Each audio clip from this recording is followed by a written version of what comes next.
بسم اللہ الرحمن الرحیم۔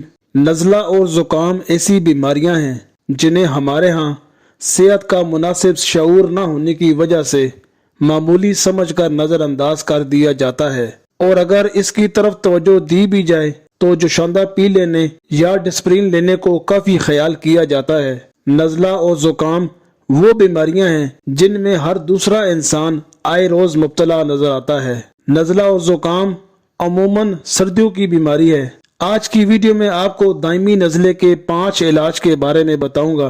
ویڈیو شروع کرنے سے پہلے آپ سے گزارش ہے کہ ویڈیو اچھی لگے تو لائک ضرور کر دیں، اور اگر چینل پر نئے ہیں تو سبسکرائب کر دیں اور بیل کے بٹن کو ضرور پریس کر دیں تاکہ آنے والی ہر نئی ویڈیو کا نوٹیفیکیشن آپ کو ملتا رہے۔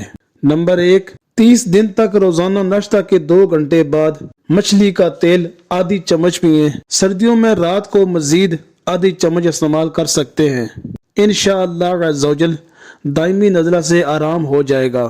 نمبر 2، بچوں کو اگر بار بار نزلہ ہوتا ہو تو مچھلی کا تیل 3 قطرے دن میں 1 یا 2 بار 30 دن تک پلائیے۔ نمبر 3، روزانہ رات مٹھی بھر بھنے ہوئے چنے چھلکے سمیت کھانا، پھر 1 گھنٹے تک پانی یا چائے وغیرہ کوئی سا مشروب نہ پینا دائمی نزلہ کے لیے مفید ہے۔ نمبر 4، ناک سے گہرے گہرے سانس لیجئے، نماز فجر کے بعد زیادہ بہتر ہے۔ نمبر 5، ہر وضو میں روزہ نہ ہو تو ناک میں 3 بار پانی قدرے یعنی تھوڑا سا زور سے چڑھائیے۔ نزلہ کا دیسی علاج: 1 تولہ یعنی تقریباً 12 گرام سونف اور 7 عدد لونگ 2 کلو پانی ڈال کر چولہے پر خوب جوش دیجئے۔ جب 250 گرام پانی رہ جائے تو 1 تولہ یعنی تقریباً 12 گرام مصری ڈال کر چائے کی طرح نوش فرمائیے۔